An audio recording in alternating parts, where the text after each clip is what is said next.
Chris जय गोपाल।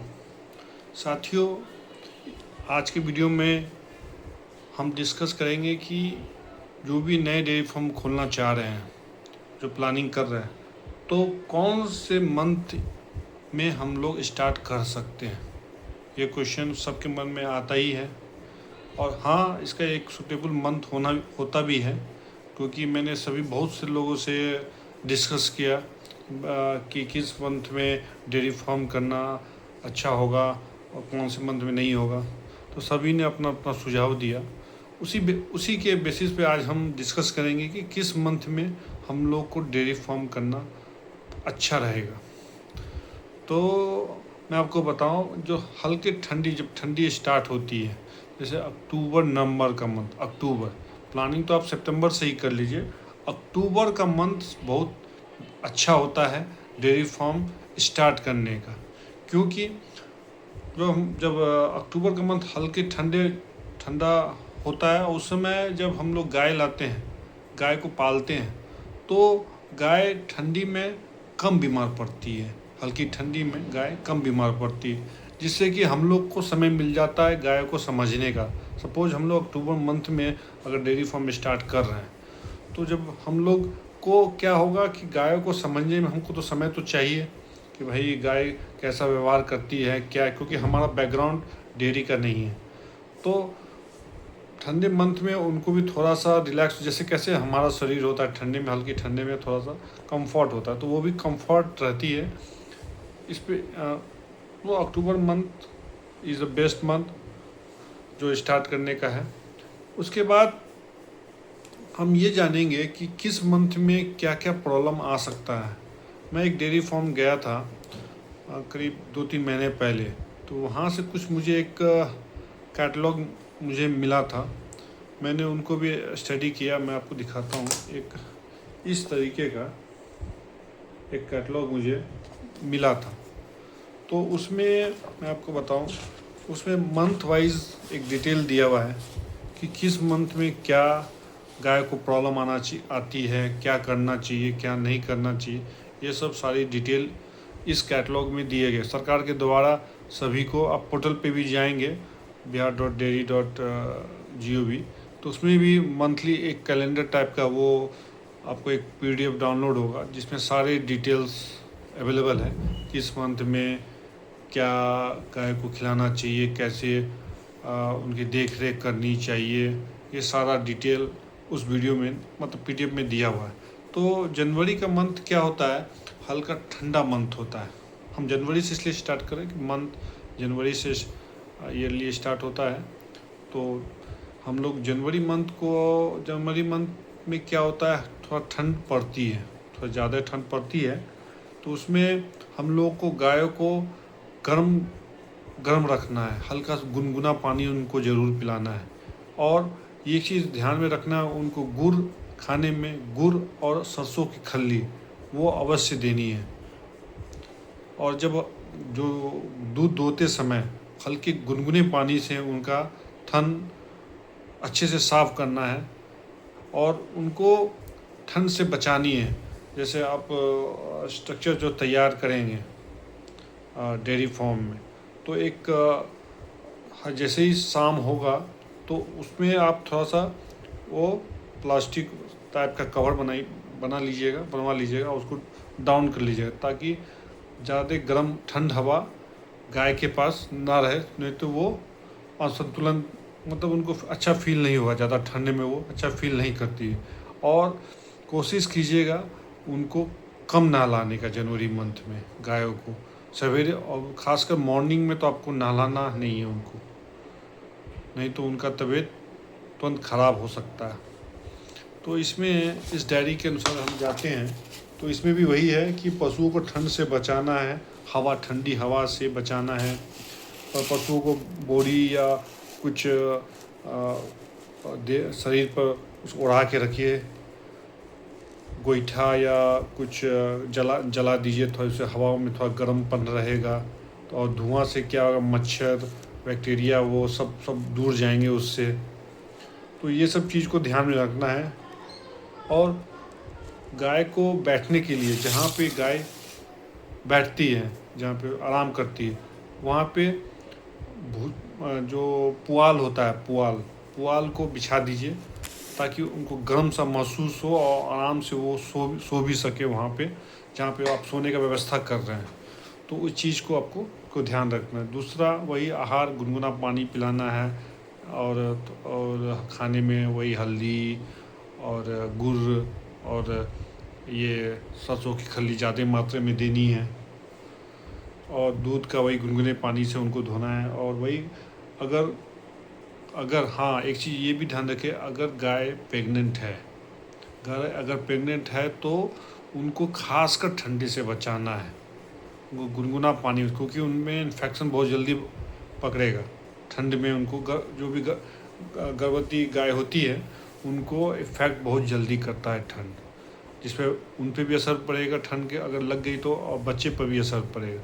तो उनको ज़्यादा खुले में नहीं रखना है, अगर धूप निकले तो धूप में उनको थोड़ी देर रखना है शाम में, फिर उसके बाद अंदर कर देना है, और गुनगुना पानी हमेशा उनको देना है, और खाने का जो शेड्यूल है वो बना के रखना है। फिर फरवरी मंथ में इन्होंने कुछ विशेष डिटेल में दिया है, जैसे कि फरवरी मंथ में क्या होता है, ओस बहुत पड़ती है फरवरी मंथ में, और ज़्यादा ठंड, कनकना ठंड भी उस समय पड़ता है। तो खासकर गाय के जो पशु है, जो शिशु है, उनको बचा के रखना है ठंड में, फरवरी मंथ में, क्योंकि ज़्यादातर ठंड उनको फरवरी मंथ में ही लगता है, क्योंकि उसमें कुआसा बहुत ज़्यादा गिरता है। तो उनसे बचा के रखना है। गर्भवती महिला को तो आपको बचाना ही, गर्भवती गाय को तो आपको बचाना ही, अच्छे से रखना ही है। और गाय को भी वही जो जनवरी मंथ में हम लोग करना है, उससे सेम चीज़ इसमें भी वही दिया है कि आपको फरवरी मंथ में भी सेम चीज़ को अपनाना है। मौसम से बचाना है, आहार, स्वास्थ्य, देखभाल तो आपको रूटीन करना ही करना होगा। सफाई का तो खासकर ध्यान रखना। जैसे आप, क्या होता है, ठंड में चारों तरफ से पैक होता है ठंड में, तो उसमें क्या होता है, जब गाय गोबर करती है तो उस मीथेन गैस जो होता है ना, वो उनको, गायों को पसंद नहीं होता है, तो उनको तो एलर्जी टाइप का उनको फील होता है गायों को, और वो मतलब अच्छा महसूस नहीं करती है। तो क्या कोशिश करना है, ठंडे में ज़्यादा से ज़्यादा, जल्द से जल्द जब वो गोबर करे तो उसको, गोबर को तुरंत हटाना है। उनको सफाई का मेन ध्यान रखना है, क्योंकि वो जो गोबर से गैस, जो उनसे मीथेन गैस जो उनको जो निकलता है, वो गायों को अच्छा नहीं लगता है। और इसमें लास्ट में एक दिया है, प्रजनन व उत्पादन प्रबंधक, मतलब प्रजनन का ये टाइम होता है ज़्यादातर फरवरी मंथ। इसमें गाय प्रेग्नेंट होती है के लिए उपयुक्त समय माना गया है, मतलब ये फरवरी मंथ प्रजनन के लिए उपयुक्त समय माना गया है। फिर हम आते हैं मार्च टाइम में। मार्च टाइम क्या होती है कि थोड़ा सा ये जो समय है, ठंडी से गर्मी के जाने का समय है, तो हम लोग ठंड से गर्मी में घुस रहे हैं, वो समय। तो इसमें ये आपको गायों को थोड़ा सा और ख़ास ध्यान रखना पड़ेगा। इनके अनुसार दिया गया है कि मार्च में मौसम ठंड से गर्मी की ओर बढ़ता ही है, समय तापमान धीरे धीरे बढ़ने लगता है, कभी घट जाता है, कभी बढ़ जाता है। तो ये मतलब इस सिचुएशन में गाय को और सेफ्टी से आपको रखना है। ये मौसम परिवर्तन का समय, इसमें यही लिखा गया, पशुओं को देखभाल में अभिषेक, मौसम से बचाव, तेज़ धूप में बचाने के लिए पशु, मतलब क्या होता है, कभी कभी आपको लगेगा कि तेज़ धूप हो गया, कभी एक ठंडा पड़ने लगा, उस समय ध्यान रखना है जब आप गाय को खुले में रखें, ज़्यादा तेज़ धूप है तो धूप से थोड़ा सा ज़्यादा, थोड़ी देर के बाद उनको हटा ले और छाँव में रखें। और ख़ासकर शाम के समय में उनको वही त्रिपाल लगा के चारों हवा को तो आपको सेकना ही है, क्योंकि कब मौसम चेंज हो जाए मार्च में कुछ नहीं कर सकते।